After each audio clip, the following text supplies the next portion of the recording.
Привет, сегодня я хочу поговорить про фильм «Человек-паук. Нет пути домой», потому что уже прошло достаточно времени, чтобы все его посмотрели, не боялись спойлеров. А еще потому что прошло достаточно времени, чтобы я его осмыслил. Не думал я, что скажу такое по отношению к фильму Marvel. Немножко информации для контекста. Я, как и многие в моем поколении, вырос на мультике с Человеком-пауком 94 года, а потом были фильмы с Тоби Магуайром, да, там вот эта оригинальная трилогия Рэйми. На период моей юности и студенческих лет выпали фильмы с Гарфилдом «Диалогия», и я до сих пор считаю Гарфилда лучшей интерпретацией, сугубо по моему мнению, Человека-паука, потому что она больше всего похожа на Ultimate-версию Человека-паука из комиксов, на которых я тоже вырос, которые я читал в детстве. А потом уже позднее начали выходить фильмы с Томом Холландом. После первого фильма у меня закралось подозрение, что что-то не так. Но я подумал, окей, это новый Человек-паук, новая интерпретация, да, там новый взгляд, в принципе, прикольно покатит. Но выйдя со второго фильма, я уже окончательно понял, что этот Человек-паук снимается не для меня. И этот Человек-паук, он снимается для совершенно других людей, для совершенно другого поколения людей. И поэтому я как-то к нему особо предвзято и не относился. Просто думал, что, окей, у этого персонажа, у него другие ценности, в принципе, персонажи в этих фильмах другие ценности, другая целевая аудитория у этого продукта. И просто, не мое кино, что его хейтить. Но тут настал момент выхода завершающего фильма, так сказать, первой трилогии, как мы можем уже судить. Я фильмы Marvel смотрю с очень бородатых времен. То есть с фильма Blade, по-моему, в глубоком детстве. И что дальше выходило, то я и смотрел. То есть я помню трилогию Блейда, Фантастическую четверку. Я помню, только перезапуск Фантастической четверки не смотрел. Как начинала формироваться вся вселенная Марвел, да, к чему она пришла. То есть от первой железки и до эндгейма. И чем дальше в лес, тем больше я отучал себя от ожиданий. Потому что чаще всего ожидания не оправдывались, фильмы выходили другими, чем я хотел.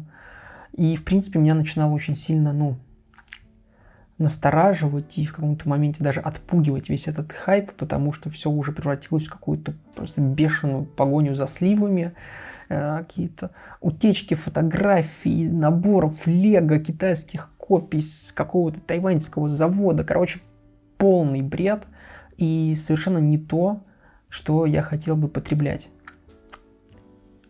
Но третий фильм Человека-паука Тома Холланда, он заставил меня, так сказать, поступить со своими принципами, потому что пошли слухи, потом проверенные слухи, уже подтвержденные, что да, будут злодеи из старых фильмов. Будет кроссовер, возможно, будет камео старых пауков потом, что это точно будут пауки, что это мультиверс, что это вот все. И я немножечко поплыл. Да, я не смотрел сливы разборов сценария, но я помню, как мы катились из Санкт-Петербурга, там, по-моему, 4 или 5 часов утра, и я смотрю в Твиттере слитый трейлер без графики, вот это, с появлением, с анонсом Зеленого Гоблина, с появлением Октавиуса. Я пищу от радости, потому что, вау, ребята, что вообще происходит, как же это круто. Это беспрецедентно не только в рамках фильмов Marvel, не в плане того, что это какой-то кроссовер, а в плане того, что это кроссовер с рекастнутыми актерами.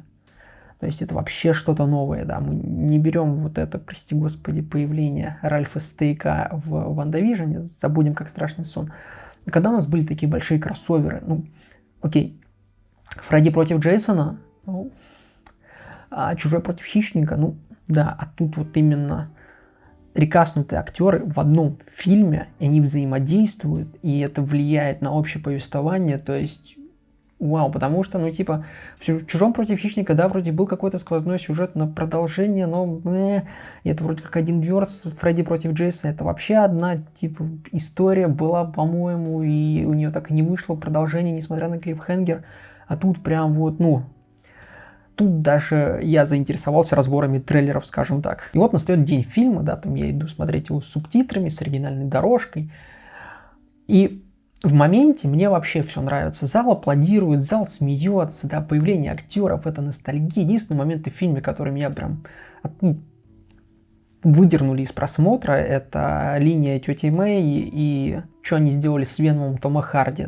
То есть это прям меня очень сильно смутило. В остальном я сижу такой, вау, шутки, мемы, вот прям все то, что я люблю, прям вау, круто, круто, круто, круто. Потом я со своей подругой списываюсь, мы это обсуждаем, и мне прям все нравится, прям супер круто, прям 10 из 10 на кончиках пальцев. А потом я что-то как-то день за днем начал осмыслять, что я посмотрел. И чем дольше я осмыслял, что я посмотрел, тем мое мнение о фильме менялось. Чем больше я возвращался к этому фильму, тем больше у меня появлялось ощущение, что меня обманули.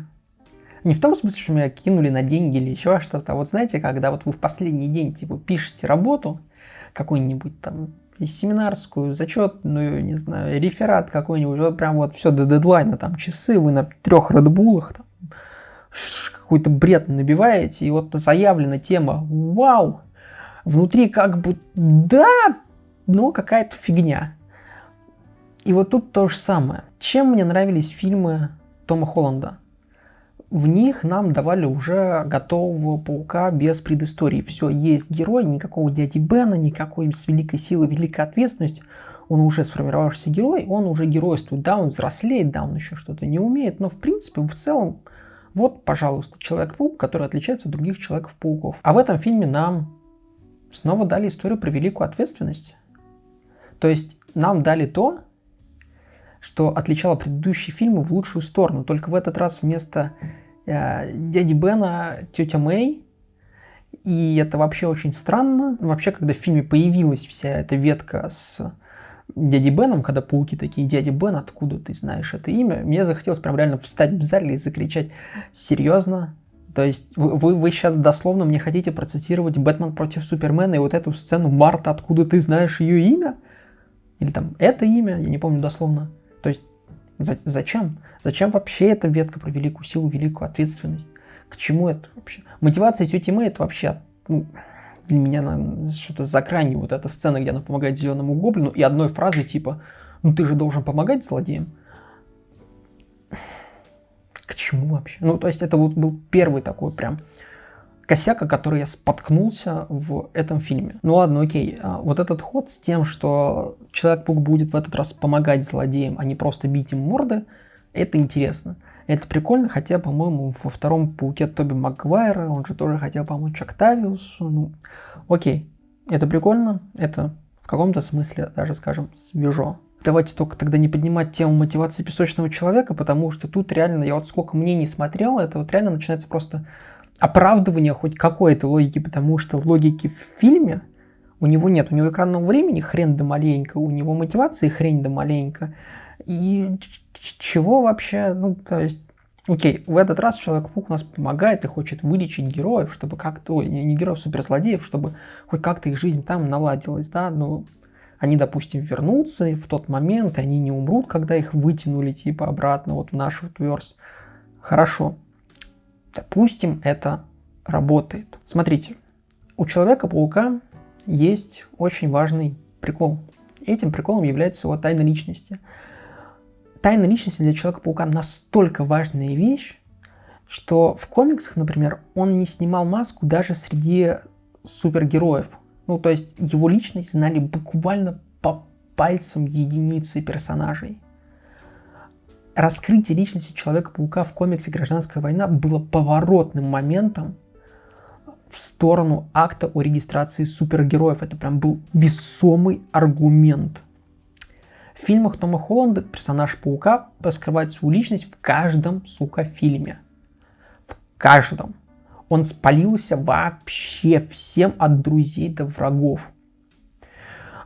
Когда по-моему, это в Эндгейме было, либо до этого, когда Стрэндж, Железный Человек и Человек-паук встречаются со Стражами Галактики, и он сам снимает с себя маску. К чему? Зачем? К этому не обязывали обстоятельства. Ну, то есть, этот Человек-паук, это вот прям вот какой-то, ну, дурачок, который не нес ответственности за свои поступки, за то, что он налево и направо светил своим лицом. И в этом фильме нам решили показать последствия этих действий. Проблема в том, что нам это уже показывали в «Железном Человеке 3». Нет, серьезно, вы же помните, да, что в «Третьем Железном Человеке» Тони Старку разнесли особняк ракетами, как раз за то, что он был публичным человеком, и типа все такие, а почему бы нам не, собственно, не хренакнуть в дом Железного Человека ракетами? Ну, то есть, да, фильм сам по себе был, ну, сама идея, она же уже была реализована. То есть в этом фильме, кроме того, что Человек-паук помогает злодеям, нет ничего нового. И кроме того, что это кроссовер с рекастнутыми актерами, тут да, тут базару ноль. В остальном мне пытались продать какое-то вау-кино по трейлерам, по слухам, что вот это вот все.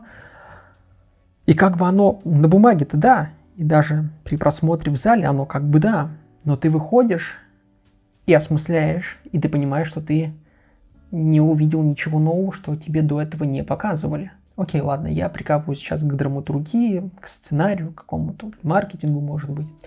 Недавно наткнулся просто на тред о том, что в последнее время все как-то обзорщики кино говорят только о драматургии, не говорят о фильме, как он снят, там, о работе операторской, например, монтажной и так далее. Вы помните момент появления паука Гарфилда? Какая там была графика? Хрен с ним, что сцена какая-то, в принципе, сама по себе, ну, странная. Графон? Хайп, волна, там, что 3 паука, желание вернуть людей в кинотеатры во время ковида. И вот эта графика, серьезно? Вот этот гринскрин, это плохо?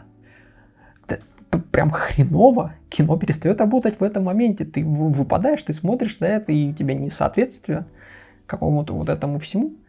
С Тоби Магуайром еще как-то, но портал с Гарфилдом это просто отвратительно было снято в плане графики. Ну прям плохо. Хрен с ним, с Недом, который неожиданно научился колдовать. Но тут тоже вопрос, а как Нед знал только одного Питера Паркера, Человека-паука? Как он открыл 2 раза портал незнакомым людям? Окей, спишем на то, что он не умеет пользоваться магией. Но он же представлял Питера Паркера, которого он знал. Почему он... Так много вопросов, и как бы на них можно дать ответы, но эти ответы, вот они... Такое чувство, что я их выдумываю, чтобы оправдать кино. А мне не хочется этим заниматься. Мне хочется, чтобы фильм давал вопросы и давал какие-то ответы. Или же давал вопросы без ответа, но в философско-жизненном плане, который я бы мог потом, да, походить, подумать, осмыслить. Ну, на моменте просмотра в кино, да, ты как-то под общим потоком эмоций, ну, не особо придаешь этому значения всему. Ну, типа, графика, ну, хрен с ним. В остальном-то типа, вау, Человеки-пауки, Тоби Магуайр, Эндрю Гарфилд, вот они втроем дают по жопе злодеям, и тут и драма с тетей Мэй, и вот это все прям накручено, и закручено, и не совсем понятно, и все вот это прям...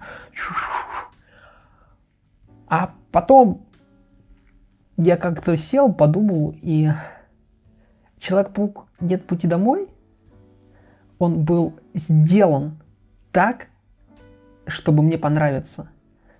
А не понравился мне, потому что он был сделан так. То есть поменяли причинно-следственную связь, и для меня это проблема. Есть такое слово, такой термин, как кич. Кич – это вещь, которая массовая для как бы обычного человека, и она вот должна вызывать мгновенные эмоции. Чаще всего примером китча служат садовые гномы. Типа ты смотришь садового гнома, ты этих гномов миллионы штук видел уже, и они вот так мило, прикольно, да. Там. И вот он у тебя вызывает мгновенную эмоцию. И вот Человек-паук 3 это кич в каком-то смысле. Он вызывает эмоции, он бьет в ностальгию, он бьет в эффект, он бьет вот в это все, бьет в драму, причем в самую простую драму, что терять близкого человека из-за поступков, из-за того, что он не отдавал им ответственность какую-то вот за то, что он делает. Вы чувствуете, что это уровень, ну, прям вот на поверхности, прям фильм сделан так, чтобы в нем все сработало, там нет какой-то... Знаете, вот если бы там был, он потерял Неда, а не тетю Мэй, это было бы хоть каким-то отличием. Но он теряет тетю Мэй, которая говорит фразу про великую ответственность. Мы понимаем, что мы это уже видели, что это вместо дяди Бена просто, ну, это просто. Пауки — это удар в ностальгию, причем 2 раза. Это и Тоби Магуайр для тех, кто постарше, это Эндрю Гарфилд для тех, кто помладше, и 3-й паук Тома Холланда — это для тех, для кого снято это кино. Злодеи, понятно, у них нет особо сложной мотивации, кроме песочного человека.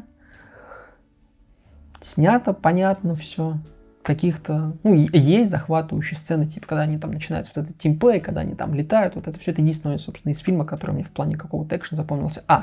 И, соответственно, драка зеленого гоблина и паука, она прям сделана круто. У меня вопрос, кого они наняли на боевку, потому что из которого уже проекта Marvel я вижу, что прям количество боди-слэмов, когда берут персонажа, просто бьют его спиной об землю, оно прям увеличилось катастрофически. У чувака какого-то, кто ставит им бои или кто консультирует их по боям, прям какая-то фишка это, видимо. В остальном это реально вот совокупность факторов показывает, что этот фильм — это кич. Не хорошо, не плохо, это кич. Как бы нам заявляют, что это ого-го, а по факту это ого-го самыми простыми методами. Примерно к этому моменту вы можете мне предъявить где-нибудь в комментариях, что ты же сам сказал, что Человек-паук Тома Холланда, он для другой аудитории, не для тебя. С легким налетом эйджизма даже можно сказать, что фильмы Тома Холланда про Человека-паука, они типа для аудитории помладше, которая не так предвзята. Но ведь есть же детские мультфильмы, которые работают и на взрослых, а Человек-паук 3 не работает. И складывается какое-то впечатление, что я на кино прыгаю, докапываюсь. Я действительно местами прыгаю на этот фильм, но не с целью злостно докопаться и сказать, что вот Человек-паук какое-то прям говёное кино, и я его хочу прям заговнить. А потому что у меня есть вопросы, которые я хочу озвучить, и эмоции, которые я хочу как-то отрефлексировать и ретранслировать. Потому что местами этот фильм хороший, на самом деле. В нем есть хороший юмор, в нем есть хорошие боевые моменты, в нем есть прикольные графические моменты, сама концепция использования рекастнутых актеров как теория мультивселенной, она расширяет вот эту кинематографическую вселенную Marvel и меняет статус-кво, и там в конце концов есть Эндрю Гарфилд, мой любимый Человек-паук, который там вот это I'm sorry, I'm stupid, как это, извините, что я тупой, как слоган всех миллениалов, как я прочитал в ТикТоке, да. И как триквел это хорошее кино. Мы редко получаем хороший триквел, мы редко сиквел-то хороший получаем. Но сказать, что это хорошее кино отдельно, наверное, нет.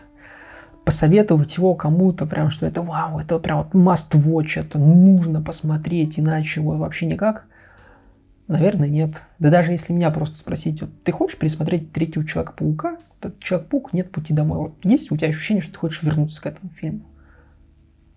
Наверное, нет.